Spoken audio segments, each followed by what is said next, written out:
There we go. All right, we are live. Awesome, awesome, awesome.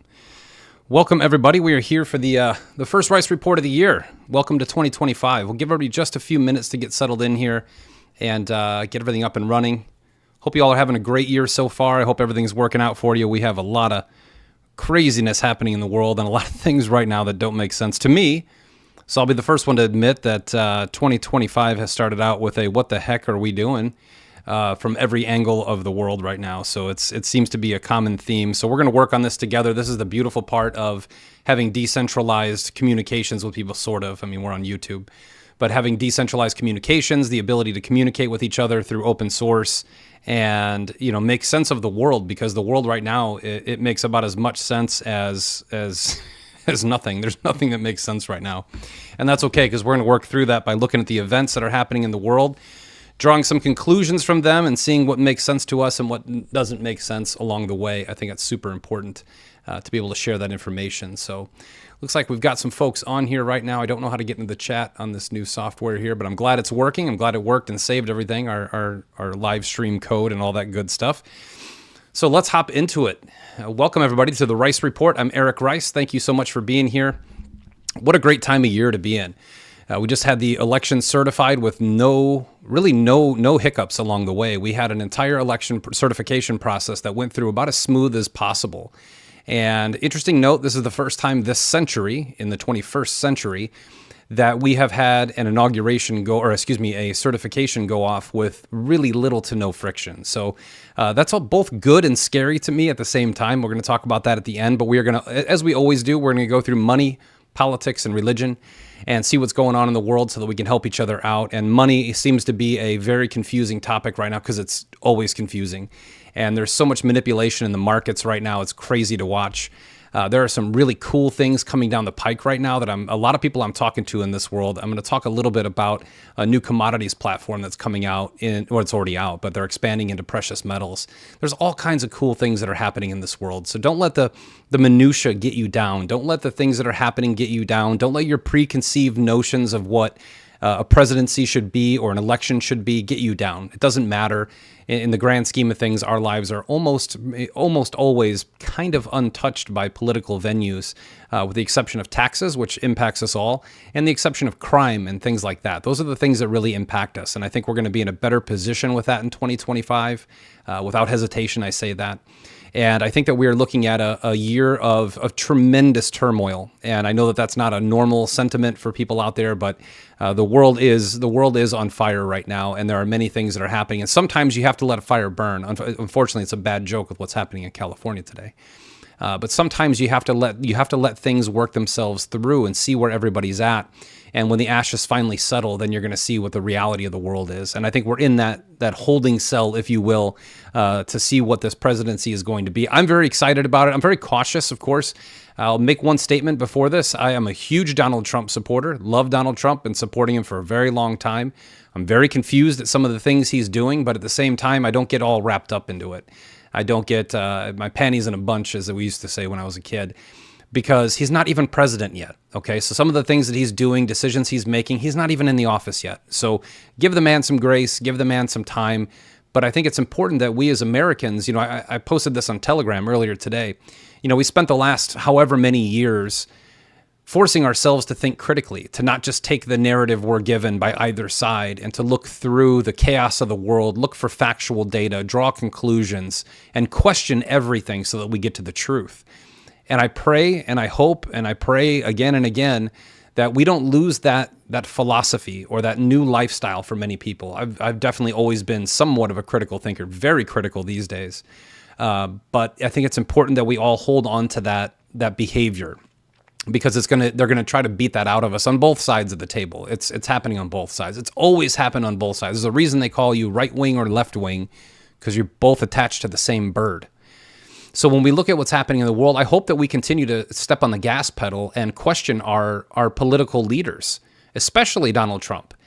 And we can do that without being jerks. We can do that without being, emotional. And we can certainly do that without being, frantic messes. We can certainly do that. America used to be, I was talking to my prayer group earlier today, When I was a kid, people used to have political discussions. You could talk about, the right or the left or Republican, Democrat. You could talk about those things, and they talked about it all the time.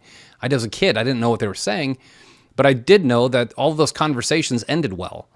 We live in an environment right now where everything is tribal. It doesn't matter what it is, right? If you're a Christian or a Catholic, tribalism, Jew, Christian, tribalism, Muslim, tribalism, that stuff's been around since ancient times. The tribalism now has gotten into the political parties. You're a Republican, I hate you. Or you're a Democrat, I hate you. It's not the right philosophy. You can go into, I support this crypto coin. I don't support this crypto coin. It's all tribalism. Tribalism is the ultimate way to divide and conquer societies. You can look at it in movies, film, sports teams, anything. Everything has become tribal. And the more tribal we become as a nation, the more vulnerable we are to psychological operations, to corruption, to being stolen from, as we have been literally since our birth.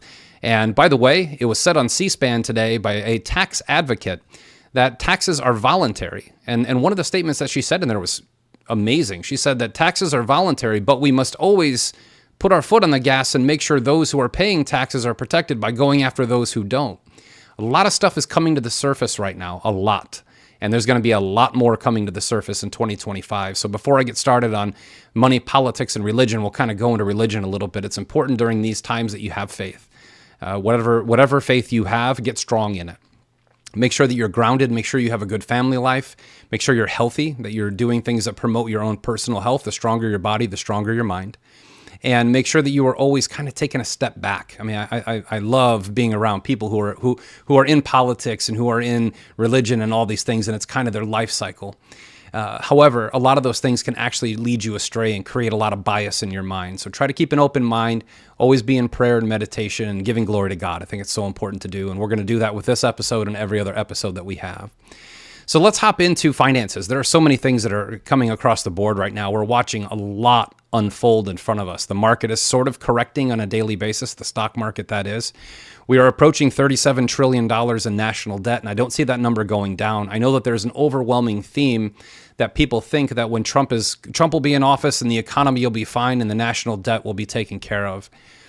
Based on what little information we have about his financial plan, and we really do have very little information about it, I actually don't see that. I actually see the national debt getting much worse over time, and it has to get worse over time, and I think that's by design.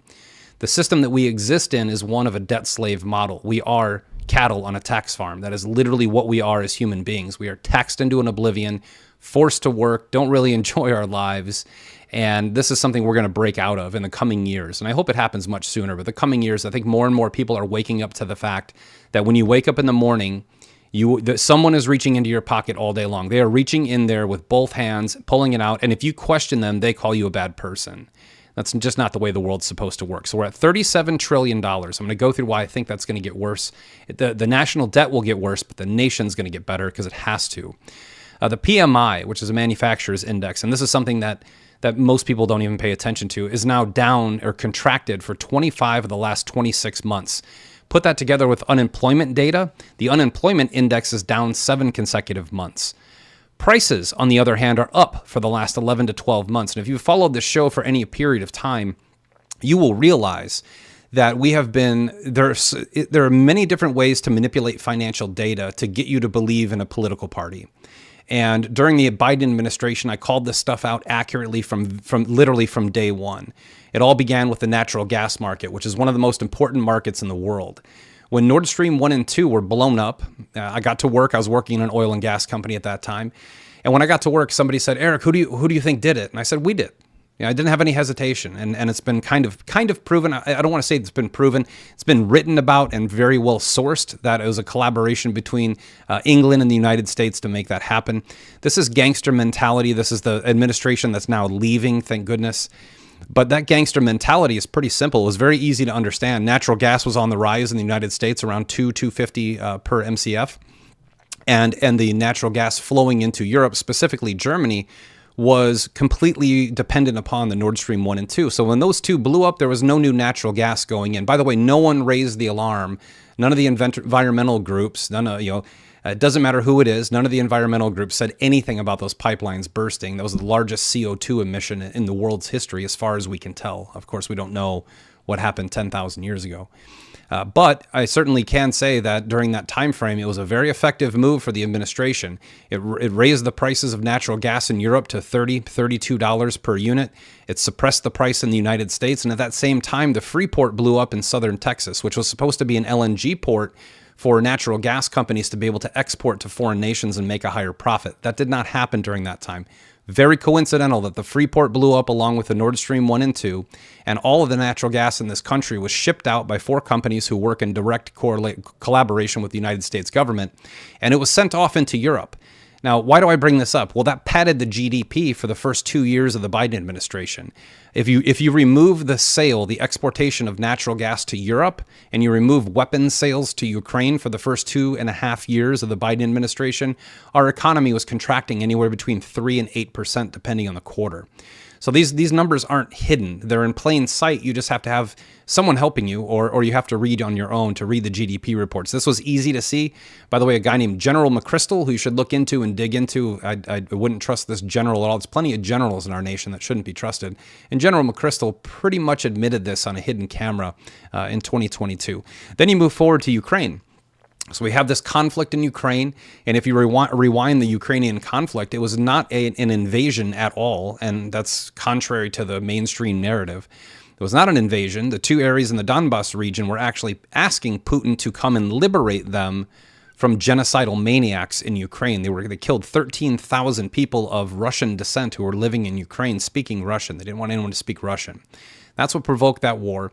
During that time, it opened up the kimono because the natural gas market was settling down at that point in time. So the kimono gets open, we have a war, and what has Biden been doing? He's been shipping old military equipment, including some of our old Abrams tanks and some of these things we don't use in warfare anymore, sending off this old military equipment to Ukraine, and then we have to replace that. So for the last year and a half, a lot of our GDP has been carried by government funding going into defense contractors to replenish the inventory that we have sent off to Ukraine and Israel for the past couple of years. So that's a pretty good rundown of 2021 through 2024 and the way that they've rigged the GDP.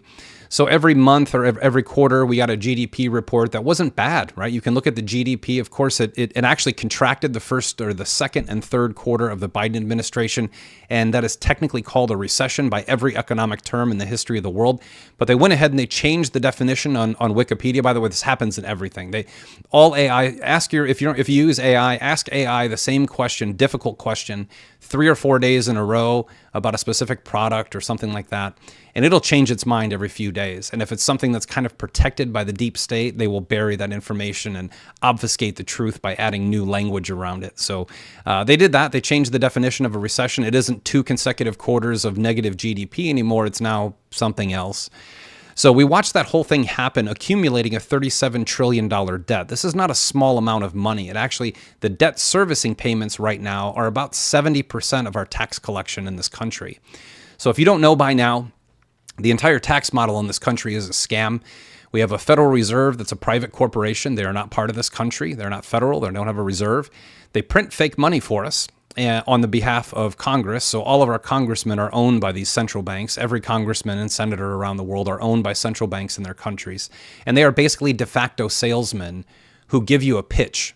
They're always pitching, oh, we need $10 trillion for this. We need $3 billion for that. And they give you this long song and dance to rally up your emotions and get somewhat of your consent so they can print that money. And of course, they add pork to it and send money to Pakistan for gender studies and things like that. But that's essentially how it works over this period of time. So the basics of a Federal Reserve are, I'll print as much money as you want as long as you pay me back with taxes. And if you can't pay me back with taxes, I'm going to take land or I'm going to buy debt. And I've talked about this for a very long time. Very few people cover treasury auctions. Our treasury auctions right now, 64% of our treasuries are being sold at auction. If they aren't sold at auction to a foreign nation, like BRICS nations aren't buying our treasuries anymore, they're actually selling them.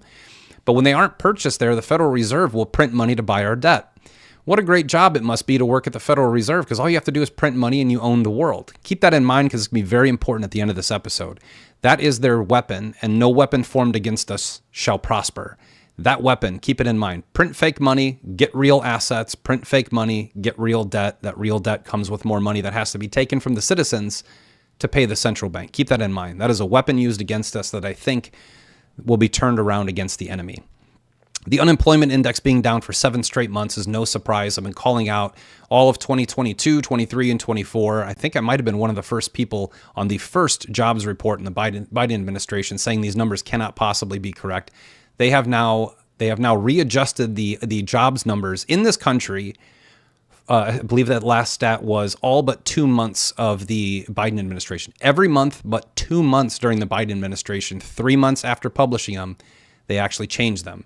And since I haven't been on here for a while and I don't know who's watching this anymore, it's important to note that 91% of all stock market trades occur from algorithmic trading. These algorithms give weighting on information. So an algorithm will read a report from the government and give it a 10 out of 10 weighting. And if the government produces a good GDP or a good jobs report, those algorithms start buying. This is why the stock market has not collapsed yet. The government has colluded with Wall Street to keep the numbers high on Wall Street over all these years, and eventually that is going to break. And I'm not a pessimist like, oh, it'll drop 95%. I think we see a 30 to 35% correction in the stock market in this year. And I don't believe it happens overnight. I believe we will have a big drop at one point. We've already had a couple 1,500 point drops in the Dow. But I think that this coming year, we will see a steady downgrade over the coming months, whenever that may start. But a steady downgrade, 30, possibly 40%. And that's needed. That's actually a healthy thing in a market that's as overinflated as our market is today. And our market is overinflated primarily because the dollar is overinflated. The DXY is right now trading at 108.62. That was the close today. That is, if you don't know what the DXY is, it's a comparison of the US dollar versus a basket of foreign currencies. And that basket of foreign currencies is not every foreign currency. There are some currencies that are flourishing somewhat, but almost everybody is reaching a 10-year, 12-year, or all-time low against the US dollar. The currency coming from India, from Spain, from England, all of these national currencies are now trading at either a 5, 10, 15, or all-time low against the U.S. dollar. The U.S. dollar is really strong right now, despite all of the constant talking about BRICS and how it will end the U.S. dollar. It has been very, very resilient during this time frame, and that we should be thankful for. But I don't think that will last, because that can't possibly last. And I'm going to walk through that at the end. Home prices in America. Last year, home prices rose 3.5% nationally. Now, some places in the country saw a 10% drop or 12% drop. Some places still saw a 15, 20% increase. Real estate statistics are always very regional, and they have to be blended. And I don't actually know how they come up with these general numbers, because I don't know how they weight the algorithm or the score. But a 3.5% increase in real estate valuation with a strong dollar and a strong stock market actually makes a lot of sense in the end, but these are also overinflated. So earlier in the year, we saw a big increase in institutional buying of real estate, BlackRock, Blackstone, Vanguard. It's been happening for 3.5 years. There was a big push and then a stop. So they've taken their foot off the gas really since July and aren't really buying new properties. So it did start to level out, but a lot of that rise in home value that we saw came from a lot of institutional purchases, because right now mortgage rates are at 7%. So if you have a round about $450,000 average median home value in America and a 7% mortgage, we basically are sitting 3.5x from the monthly mortgage payment that you could have gotten in 2020. So everything has gotten tremendously expensive. Eggs are at an all-time high. Beef is trading at a 12-year high. These are really important. Eggs are not just food. I'm on a steak and eggs diet, so both of those two things are killing me. But beef will be expensive in about 3 or 4 weeks. You'll see a big jump in that because cattle prices are very high in the open market, in the commodities market. Now, on the flip side, eggs are not just food. They're also the main ingredient in baked goods and everything else. Eggs, I did a poll on Telegram, and thank you all for responding to that. Not a really poll, but I asked people what prices they were paying for eggs around the country. Now, I remember 5 or 6 years ago, a dozen eggs was, about 99 cents or $1.29. And when I took all the responses and kind of averaged them out, you're looking at about $7 to $7.50 for a dozen eggs in America, whereas not more than 5 years ago, you're looking at maybe $1.50. Eggs are needed for everything, and it just is a very strong reflection of the economy, the inflation that we've seen over all this time. Unrealized losses in banks. This is another one of these things that I've been following for a long time. These are actually decreasing right now. So 3, maybe 4 months ago, unrealized losses in banks were approaching almost $700 billion. It's not really the dollar amount isn't really what to look at. What I would really look at is the percentage of assets. So the Kobisi report on Twitter is a fantastic account. You guys should all follow that for financial information. They do a really good job at summarizing. That's all they do is summarize financial data every day. But they put together a report basically saying that 2 quarters ago, so half a year ago, banks were sitting at 35% of their net assets were unrealized losses. That's down to 15%. Now, stats like this are very confusing. This has also created a big push near the end of the year, like November. There was a big push in the stock market. A lot of that came from the shrinking percentage of unrealized losses in banks. This is misleading, though, because when banks have 15% of their assets are still unrealized losses, you have to look back and correlate that to 2008. That number was 6% of bank assets were unrealized losses in 2008. We're at 15, so we're almost 3x where 2008 was. And for the last, however many years I've been doing this, I always try to give statistics that correlate to a period in time, either the 70s, because we're definitely in a 70s style inflation market, or 2008 or 2000, and you compare them. And of course, I'm not trying to predict anything. I just try to give financial data. I definitely think we'll see a market correction this year. And I think it'll start in the banking sector because you can't carry those types of losses for too long with reverse repo shrinking the way it is. Bitcoin settled $19.1 trillion in transactions last year, $19.1 trillion in transaction settlements in 2024. That is a huge number. 2023 was a huge, and this is one platform that provides one service. And there are plenty of platforms out there that provide many services. This one focuses on just buy and sell, basic transaction, heavily secured, the most decentralized platform in the world, run by the people for the people. $19.1 trillion. 2023, we did $8.7 trillion. So that is over almost a 2.5x increase in transactions settled on the Bitcoin layer 1, which I think is an important thing. I'm going to do a crypto digital market asset rundown later in the week because there's a lot of cool stuff happening there. And despite what most people think, I'm a Bitcoiner. I love Bitcoin. I'm all for transparent, fair crypto systems that interlock together and provide a new banking system. However, I think that fair marketing and disclosure is very important in that area, and that's what FIT 21. I'm going to run through what FIT 21 is. If you haven't heard that, it's the Financial Innovation and Technology Act for the 21st century. This is something that passed the House. It's assumed to pass the Senate very soon, and when it does, it's going to provide some real good regulation in that space and a decentralization test. So if these companies don't pass decentralization tests, they'll be considered a security and be under securities laws. If they do pass, they'll be considered a commodity and they'll be under a different regulatory environment. I hate regulation. I'm not for regulation, but in financial instruments, I definitely think there needs to be guidelines and laws set in place for misleading information. So it's important to have that in place. Another big financial piece that came out today today and yesterday, come from China. The 50-day moving average in China is the lowest it's been since 2016 in their market. We are watching outflows come from China into the United States all day long right now. The Chinese 10-year note right now is about 1.58, maybe 1.6%. That is a 15-year low for their yield. That type of environment where you have the debt of China not being purchased, they're not purchasing ours. A lot of sovereign debt is sitting on the sidelines being gobbled up by central banks right now. Again, central banks will purchase whatever isn't sold at an auction. So it doesn't matter if it's our country or another country. They're gobbling up debt of nations as we speak. So as nations actually fail, central banks thrive. And that type of relationship should not be something that's allowed in any country, in my opinion. The 30-year yield is now at the highest level since 1998 in the UK. These are really important things. When the yield is high, the price is low. So no one's buying UK bonds. German inflation is through the roof. And if you look at some of the most recent events that we've seen, like Justin Trudeau resigning in Canada, thank goodness, that guy needs to go. But he is gone. He has resigned. Within minutes of him resigning, the TSX Composite, which is the Canadian, kind of the conversion of the Canadian market, it jumped 100% on that announcement. So getting a lot of these globalist leaders out of nations will create nationalism, which will spark off profitability for countries that have been struggling for a really, really, really long time, like Canada. And Canada, be very cautious. The people who they're trying to put in place of Justin Trudeau have the same mantra of every other politician, and that covers All of them. No one is exempt. Like I said earlier, we should be, anyone who's ruling a nation or in charge of laws, they need to be scrutinized heavily. No one should be taking any propaganda or narrative from anyone and just saying, okay, well, that's great. Yeah, we'll pay our taxes. That's good.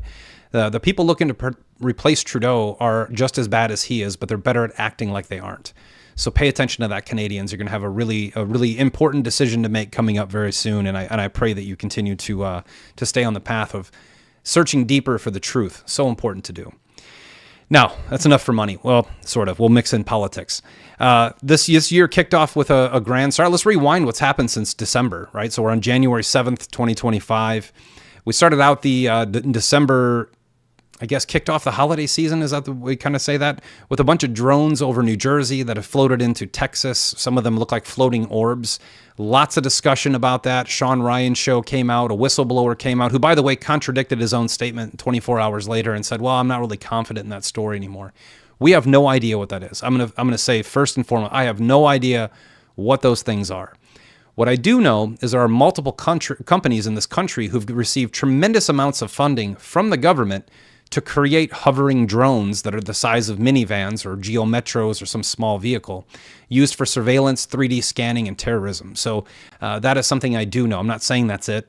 I do believe, and I don't know this for certain, I believe those are our drones. I believe it's a show of force to other nations, although despite the fact that on the Sean Ryan show they're saying they're Chinese drones that are hovering over our nation, I'm pretty sure those will be shot down. A drone and a weather balloon are totally different things. Weather balloon can't be weaponized. A drone certainly can. Then we went into this mysterious fog around the country where people are getting sick, and some reports are coming out that internal parasites are raging through the roof. I have no idea what that is, folks. If I did, I would definitely disclose it to you and share it with you. But I think it's important to note. Then we passed the new year. We thankfully got through Christmas with very little friction. Hopefully all had a great Christmas. And then we went right into a terrorist attack in New Orleans, which immediately was told, we were told immediately, this is definitely not a terrorist attack. We all knew it was. And then a Cybertruck blew up in Las Vegas right in front of the Trump Tower. And that has raised some red flags too. The Sean Ryan show, which I think almost everybody I know has watched. They covered this a little bit. In my opinion, I'm just going to give a straight opinion. In my opinion, based on what we've seen, it seems to me, and I remember this from like 9 or 10 months ago, Donald Trump came out and said, as president, there wouldn't be a penalty for those who feel like they're in danger, who fake their own death if they're blowing the whistle on something important. I personally think that guy actually faked his own death. He's still around, and he has something to tell us that happened in Afghanistan in 2019 or something bigger. I could be completely wrong. That is complete speculation and just having some fun with a very tricky situation. But when you look at everything that happened there, everything is so suspicious. Both of those two attacks were Americans. Now, of course, we keep hearing the gentleman from Texas who killed 14 people in New Orleans, injured like 46 others. We're starting to hear that he was radicalized and went to Egypt. You know, I just want to keep one thing in mind, and everyone should have this in mind. Propaganda is propaganda, and politicians, I don't care what side of the aisle they sit on, they're all experts in propaganda. That's literally what their job is. And the propaganda works like this. Every time you hear anything about Russia, it comes from the left. Anything you hear about China comes from the right. Anything you hear about Iran comes from both. Just remember that. That's the basic premise. If you're hearing, oh, it was Russia, that's probably coming from the left. If it was China, it's probably coming from the right. If it was Iran, it's coming from both of them. And the entire purpose is to increase the war in the Middle East right now, which we're seeing. This isn't like a shock to anyone. Anyone who's been paying attention to this stuff for a long time realizes that the left is always Russia, the right is always China, and both of them are Iran. I absolutely do not believe that the drones over, New Jersey, New York, Pennsylvania, that got all the way down into Texas, I absolutely do not believe that those are Iranian. If anything, I've talked to some special operators who worked in construction and engineering, and they were telling me that they used to have guys that specialized in creating drones and aircraft and watercraft that looked Iranian. So it's very easy for any intelligence agency to create vehicles or weaponry or equipment that look like our enemy. So always keep that in mind. We don't know what happened in any of those events, and I don't know that we ever will. We still don't know what happened in 9/11 or January 6th, but we are going to find that out because January 6th prisoners, Trump came out today, and a bunch of people online who I actually trust, Somewhat. I don't trust anyone. I'll retract that. I trust Jesus Christ. Everyone else I give faith to a little bit. But people that I follow who do some good reporting, it's pretty clear that Trump is going to free all the January 6th prisoners. That is a huge thing. So hopefully we see that executive order and there's some clemency granted to them on day one as soon as he's in office, because that's a promise that needs to be kept. There's no reason for anybody there to be in prison or to be even, honestly, many of these people to be in courtrooms spending. I have some friends who've been in courtrooms who spent anywhere between $500,000 and $600,000 defending themselves for praying in front of the U.S. Capitol. They were praying, and they've had to do GoFundMes and borrow money from people and liquidate assets just to defend themselves so that they're free, like you and I are, to pray in front of a building. Praying in front of a building should be applauded. It should be lifted up in public. It should never be prosecuted, persecuted, or imprisoned. And when that is the case, you have to realize what the case is. There are certainly elements of this country, it's not everyone, but there are elements of this country who absolutely hate religion, hate Christianity, hate everything. They will support anything. Christianity has been under attack since the days of Christ, but it's been amplified massively globally over the past few years, but I'll save that for the end. Good news that came out of Washington, D.C. today is they passed the Laken-Riley Act, which basically detains and arrests illegal aliens for committing crimes. And that's kind of a basic way to think of it. Another way to think of it is the fact that 159 Democrats voted against it. That's 159 people who collect a massive check, $200,000 a year to do nothing and except take pictures with people and pass pork bills. 159 of them just basically said, you know what? I don't think we should imprison illegal aliens who commit crimes, especially those who kill innocent girls on college campuses. This is still a problem we have to work through. I'm hoping Donald Trump and his team do a great job in their world, but this is what we need to do in ours. We put too much onus on political power. Oh, Donald Trump, he'll fix that. Oh, Trump will fix that. Trump will fix that. Trump will fix that. It's tribalism. We need to fix these things in our own life. We need to figure out who these people are in our own life and start talking to them honestly with some love and some compassion and some grace, and getting people to wake up to the fact that I don't care if you're legal or illegal in this country. If you commit a crime, you should be punished. If you are illegal in committing a crime, you should be deported instantly. You are already a criminal by being illegal. You should be deported. Period. That's not mean. I don't hate anyone. I just love to see the law get followed at some point in time before I end up being worm food and hopefully going to heaven at the end there. But the Laken-Riley Act did just pass. That is a good thing for us. We're also seeing some mania coming out now. Bird flu is now supposedly jumped into a human body, and we have the first bird flu death in Texas. I'm just going to revive everyone. Masks don't work against a virus. There is now a bubonic plague vaccine that has come out. I probably shouldn't use that word because I'll be suspended, but a thing. I hate when people do that on videos, but I have to do that because I get suspended. There's now one of these for bubonic plague, which is a bacterial infection, and a vaccine actually wouldn't work against it at all. There's now a bird flu vaccine mandate on the table for people. They want to vaccinate because one person died in Texas, supposedly.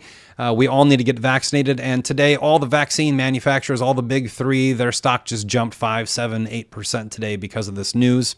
The vaccine mania, or this mania in this country, is out of hand, and we need to do some serious studies behind that. We could look into exploratory ideas like they're seeing out in Australia, and this is the weirdest story I've seen today. They are now using genetically engineered toxic mosquito semen to fend off diseases in Australia. I did not stutter or read that wrong. Genetically engineered toxic mosquito semen. No thanks on that study in the lab. I'll have no part of that.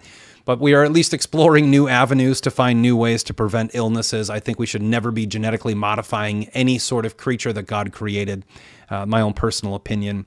But I think we'll see some different results out of that this time. But keep in mind, in 2020, I still remember sitting there with a family member who was, concerned about masks, concerned about these things.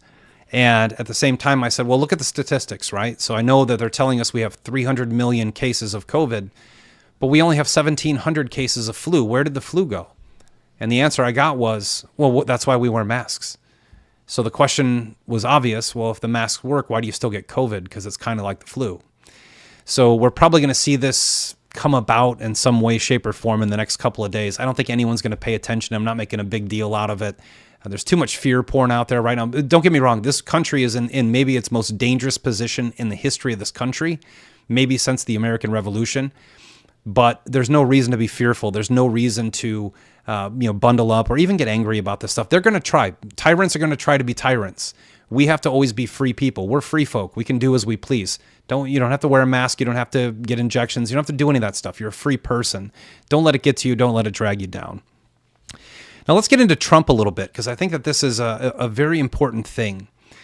So we have had many people on. I've done some interviews here with folks, and I've been on some other podcasts, and our conversations have centered around the cabinet choices of Trump. And I think there's a lot of good ones on there. I was talking with Louis Gohmert. I think Kash Patel is the perfect guy for the FBI. Do I know that? I don't know him.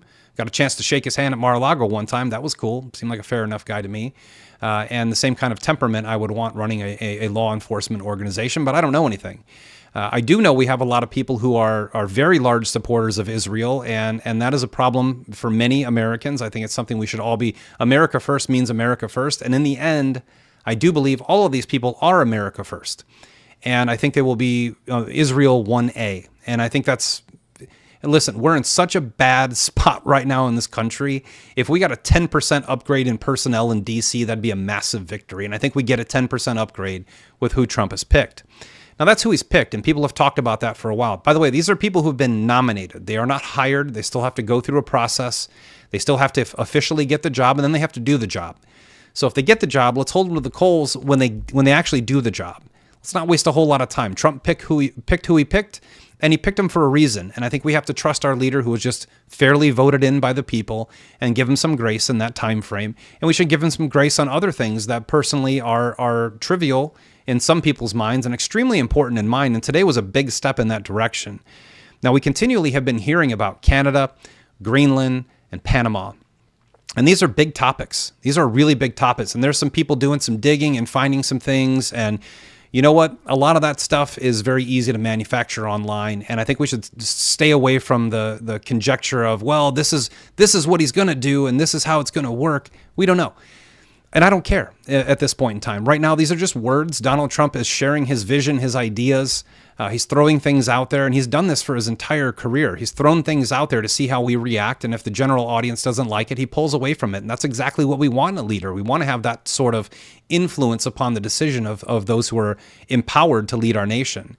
This is an extremely important thing. So you look at Canada, okay? So he's talking about making Canada the 51st state. Is this a good idea? From a financial perspective, absolutely. There's a tremendous amount of resources up there. There's very few people per square mile. There's a tremendous amount of land, and it is very important. Now, there are some scary things that he's saying in here, and one of them is, word for word, he said that, we should just make them our 51st state. That's not word for word, but he used the phrase, we should just ignore the artificially drawn lines between the United States and Canada. Well, that's globalist language, and I'm not trying to be I hate the term, you're blackpilling. I'm regurgitating what Donald Trump said, and I'm being concerned about it because we should be concerned about globalism.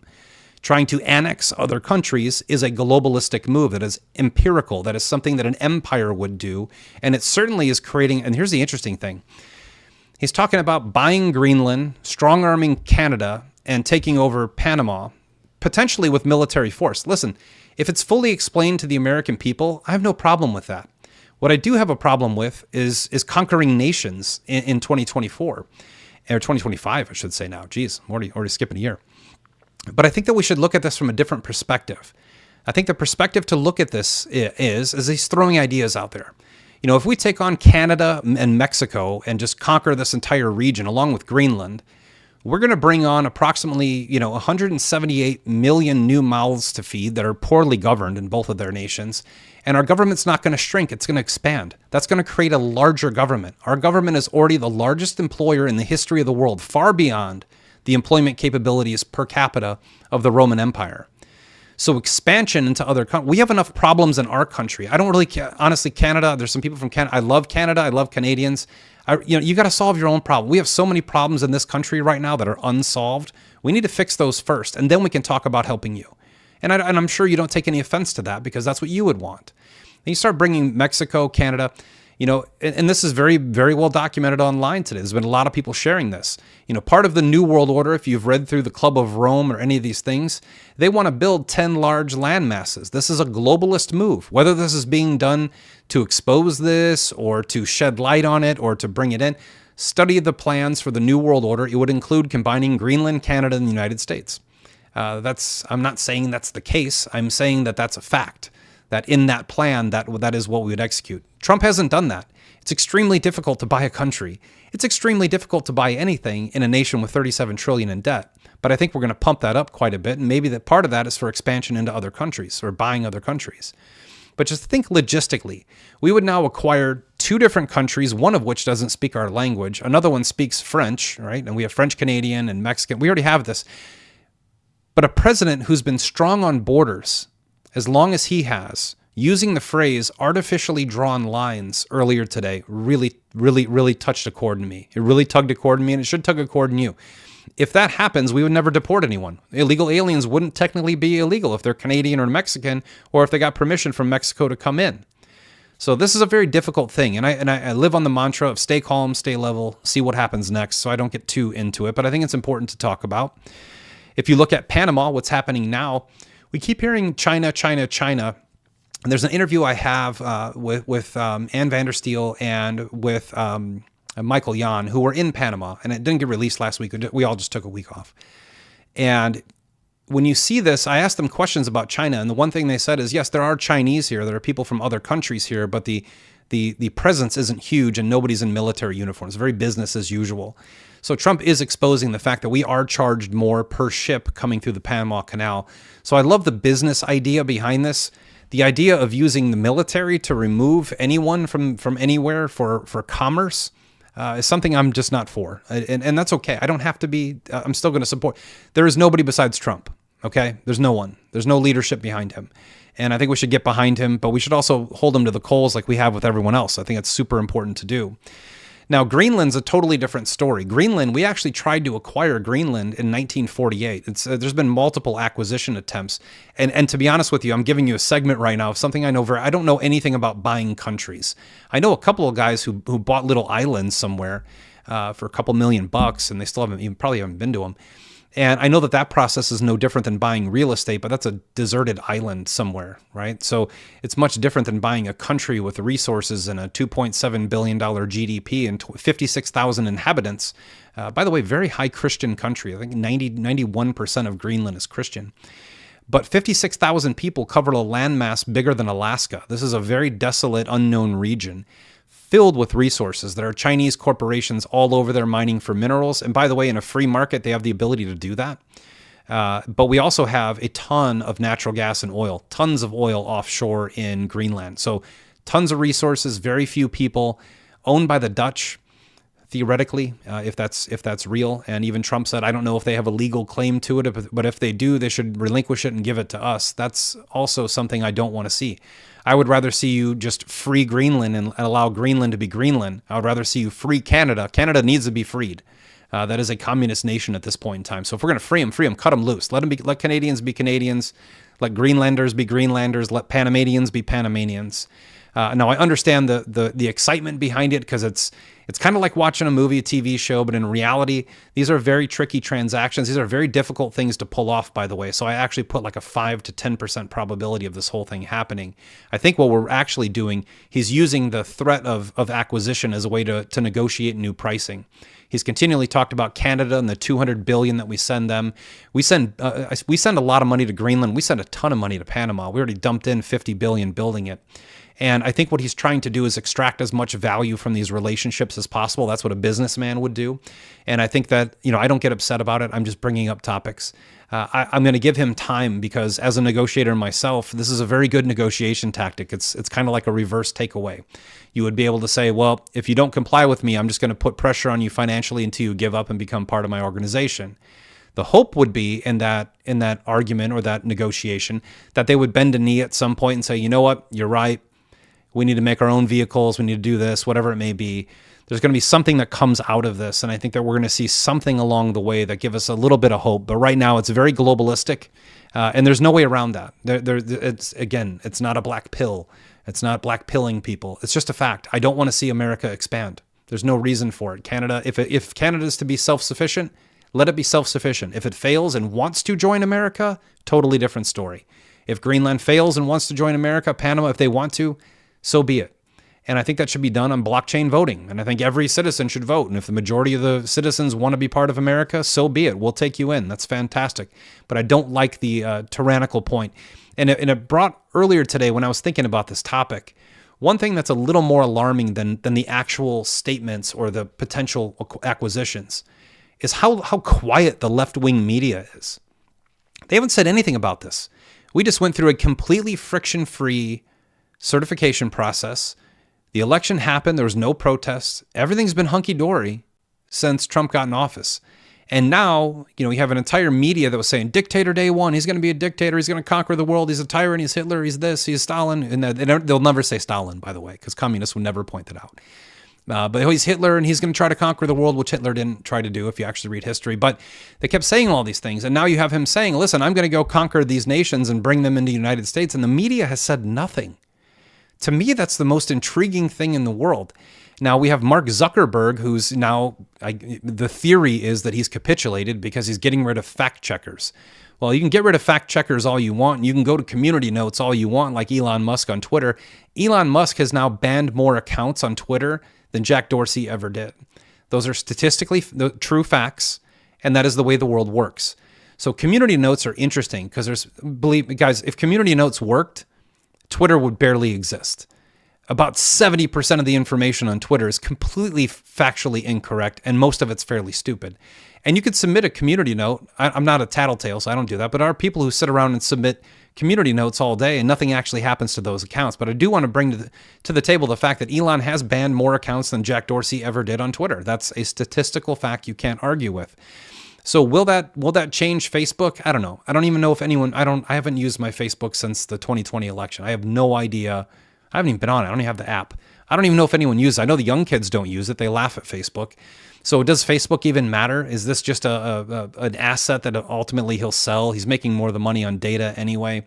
I don't trust Mark Zuckerberg in any way, shape, or form, and I don't think anyone else should. These are great ideas and cool words, but you've destroyed many lives. You have destroyed elections. You have destroyed economies. You have destroyed companies with your censoring and banning. And just simply saying, you know what, I'm going to stop doing fact checkers doesn't mean anything to me, and it shouldn't mean anything to you. Now, going back into some of the things that Trump has talked about, one of the things that I think I thought was alarming in the beginning, but I now see the end game. And that's where I'm going to kind of wrap this up here today because I want to keep this right at an hour. Tomorrow, I'll be back on tomorrow. I'm definitely going to be on 2 to 3 days a week the rest of the year, work permitting. But right now we're in a big crunch trying to finalize some funding for a couple of for our first project. And that may take some time. But one of the things that Trump has said that very few people have talked about kind of goes hand in hand with what happened earlier today. So earlier today, we heard from Damac, a company out of Dubai. It doesn't matter where they're from. A foreign country is now, with the permission of the U.S. president, is now going to invest $20 billion into data centers in America. This is concerning, okay, from somebody who builds data centers and Bitcoin mines. This is concerning. And it's concerning to me, not in a scary way, because I don't know what the contract looks like. Damac, whatever it's called. This company is a real estate company. They build commercial buildings, residential stuff. Listen, if they're going to invest $20 billion building buildings, I'm fine with that. If they're going to invest, it doesn't matter. Like, I don't care who pays for the building. I care who has control of the data, who has access to the building, who has access to the data, the servers. We are approaching an era of AI, which I'm going to cover this week. And I think that all of you will be shocked at some of the things I'm hearing and learning from contacts of mine who are in AI. But we are going into the era of AI, and ultimately we'll be going into the era of quantum computing. This is unavoidable. There's nothing you can do to stop it. If you want to live, churning butter in the wilderness and trading gold and silver, that may happen. You may be able to do that, but most of the world will be going into this AI quantum world, this leap that we're going into.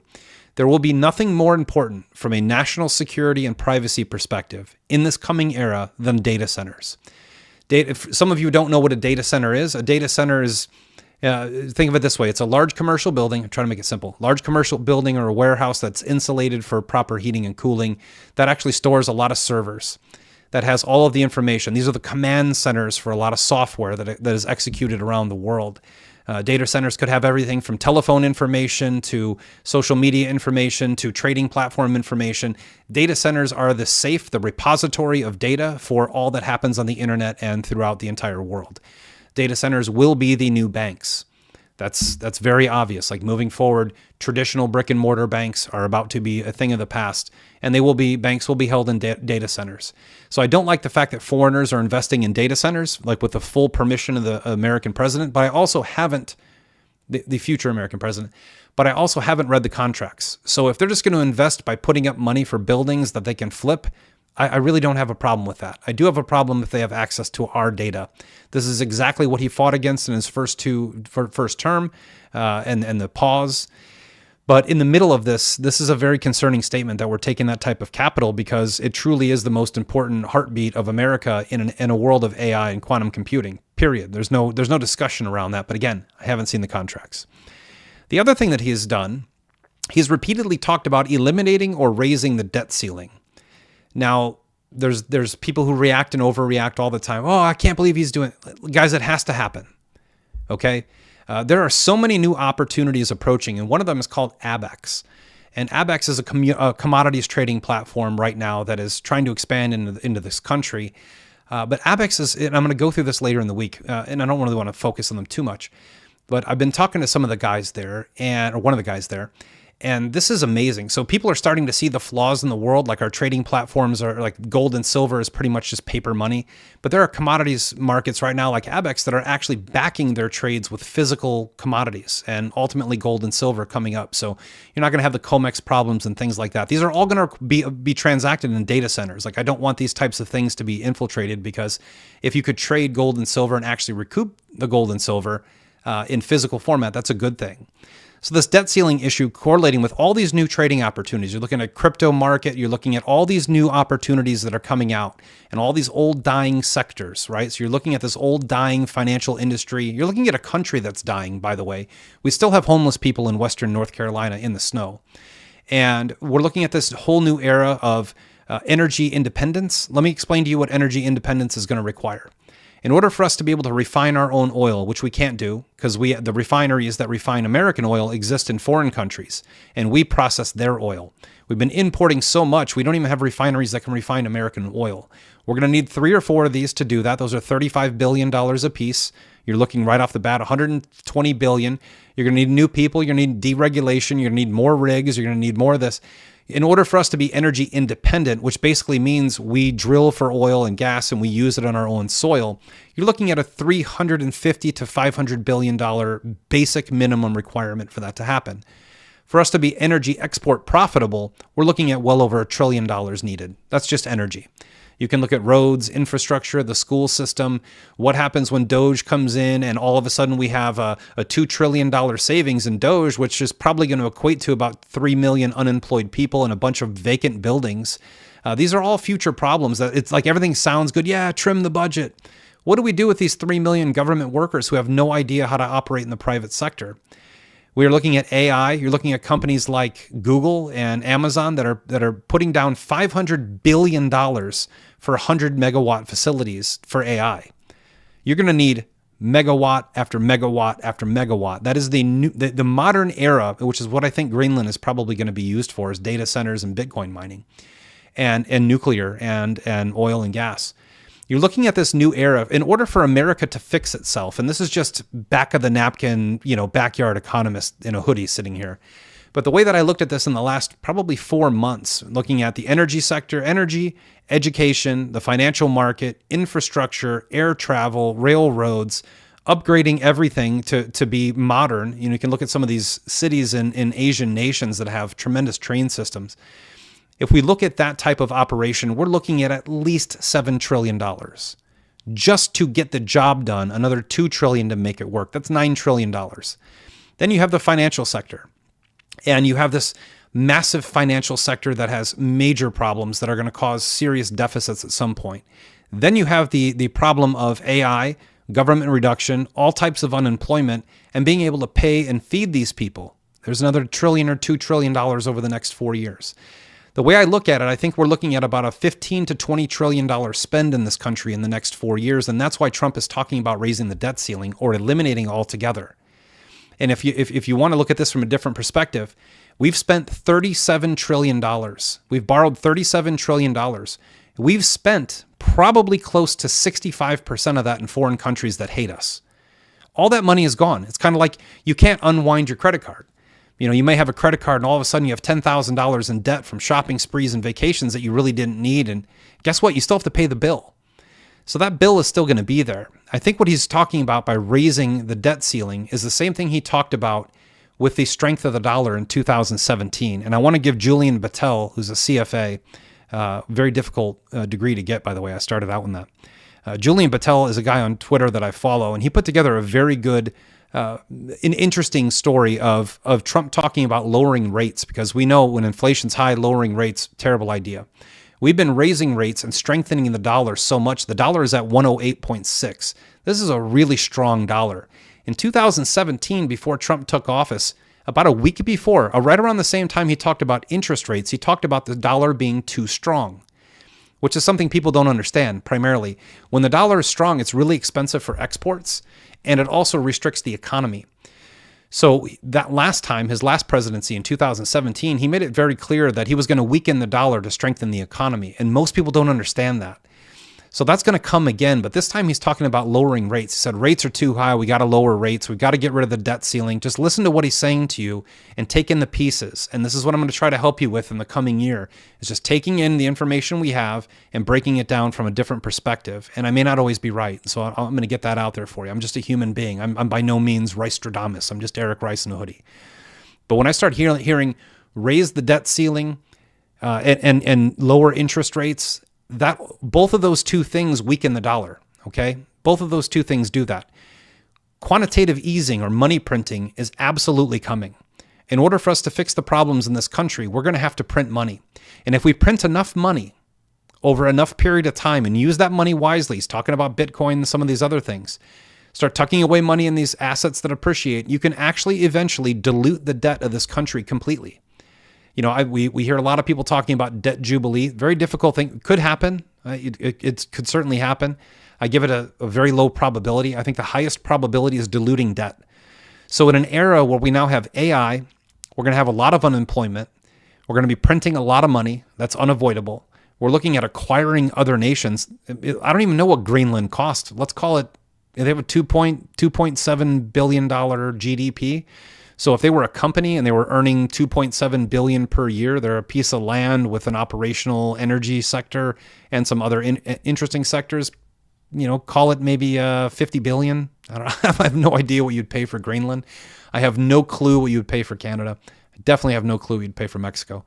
But in order to annex these countries, you're going, just like any other. If I merge with your company, the bigger company sponsors the merge. The bigger company picks up the salaries, it pays for the fees, pays for the lawyers.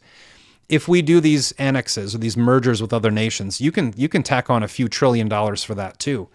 This is actually a genius idea by Trump, or a genius plan, if I'm guessing it right, which I may not be, is to print as much money, get rid of the debt ceiling, borrow and borrow and borrow from the Federal Reserve into infinity, and then use crypto, Bitcoin, and some crypto, I would assume, but Bitcoin primarily is the conversation. Maybe gold. I think I'm heavy on gold. But I think at that point in time, what you're able to do is use these new vehicles, these new instruments. Stable coins, the purpose of stable coins is to buy U.S. treasuries. That's what they do. A dollar-backed stable coin is buying treasuries, and that's what supports the dollar. So if we lose the foreign buyers, we have the stable coins. So it's kind of in place for stabilization in this country. But if you print into an oblivion, and I'll explain it to you very simply. If you owe $100,000 and you make $50,000 a year, right? You're way over your head. If there's massive inflation, massive debt, and ultimately your salary has to go for standard of living up to $200,000, your debt doesn't change. So money printing, I think, is on the way big time. And I think it's on the way for acquisition and for repair and to get this country back in order. And it's going to require a tremendous amount of capital, a tremendous amount of printing, and it's going to open up massive opportunities, which is why you're hearing so much about Bitcoin and crypto in that space. And I try to be fair on that. I think, first of all, I know every crypto CEO in the world owns Bitcoin. So crypto is like any other portfolio. If you can either diversify or not diversify, do what you want. But everyone should own a little bit of it. I think it's going to do fantastic in the coming year, because I think it's going to be the vacuum that sucks up all the U.S. debt. And if that's its only purpose in life, so be it. That's a fantastic purpose. Trump has mentioned, well, maybe we'll pay back the Federal Reserve with some crypto or some Bitcoin. I think that's probably the case. So prepare for massive money printing, because I think that's on the way, and I think that's actually a really good thing for this country, although it's going to seem very odd. You are going to find that inflation is going to rage. I think during these massive layoffs from AI, there's going to be some form of UBI. And they won't call it universal basic income. They'll call it something else. Unemployment benefits are currently terrible, especially for people who make a decent living. But I think that we're going to go through a very difficult time. But in the end, you're going to find things like, the new crypto platforms that are coming out. You're seeing this digital asset economy growing. You're seeing Bitcoin grow massively. You're watching commodities get transformed from paper trading to physical trading, which is a huge thing. And in that gold market and that silver market and palladium and platinum, all of these things are transitioning. These are all everything is part of the same story. You need gold, silver, platinum, and palladium, and cobalt and lithium to create chips for AI and ultimately for quantum. You're going to see, I think in the future, in the next 5 to 10 years, you're going to see an industrial use for precious metals like you've never seen before, which is why digital assets are going to increase. But there certainly is a balance in between these two times. And if you look at this from the right perspective, and this is what I try to do with the show. I actually pay money for the show. I don't make any money doing this, even if I've never checked my YouTube account or my Rumble account. I have no idea if they have any money in there. I don't care. I do this so that you all are prepared, because this is what I see. And again, I'm not always right, but I think that if we look at things through the right lens and we look at things from the right perspective, it gives us the ability to see into the future a little bit. And if we can see into the future a little bit, then we can make good decisions today. So I think today is a good, I'm going to reiterate my portfolio because nothing's changed in it. My portfolio is completely comprised of gold, silver, Bitcoin, private oil and gas investments, raw land, and I trade the VIX. Trade the VIX. Buy the VIX low. On bad days in the market, it shoots up. Sell it, take the profit, buy something else, put your original money back in. That's just what I do. I'm not giving financial advice, not saying to do any of those things. But we also have stuff. I'm going to cover one thing in the end. There's a massive fire right now in the Pacific Palisades in Los Angeles. Massive fire. It grew from 20 acres to 400 acres in a matter of 2 hours. I lived in LA for years. There's lots of fires. There's been fires near the Palisades. James Wood is taking footage of his house burning down. We are going through a massive weather something in this country. There's definitely something happening. I've talked about weather modification many times. The last time I did it, I got suspended. But we are looking through a very different lens these days than we always have been on weather. But I want to make sure that as we wrap up this show, it's so important that we learn money and politics and all those things. But we have difficulties on the way, immediate future. Where I am, North Dallas, we're expecting a foot of snow. That would be a record of snow on Thursday. And yet we have parts of the country that are burning. We have some that are completely saturated with snow, and we have others that haven't seen rain or snow in months. These are difficult times that create difficulties, and these are the times in life where you need to find your purpose. You need to get in silence, stillness, and solitude. And if you're a Christian, pray to Jesus. If you're not a Christian, pray to whoever you're praying to. But and you should definitely look into Jesus. He's the way, the truth, the life. But in this time, in this difficult, trying, challenging world that we live in, it's so important to be grounded in prayer and meditation. I can't advise that enough. For those of you who are facing snow like we are, right, there's zero snow on the ground right now, but all the grocery stores are empty. There's no toilet paper. There's no eggs. It is fascinating to watch human nature grab toilet paper when things get difficult. Don't get toilet paper. It's the last thing you'll need in a survival scenario. You can wipe with anything, but you can't eat toilet paper. So have some food and some water.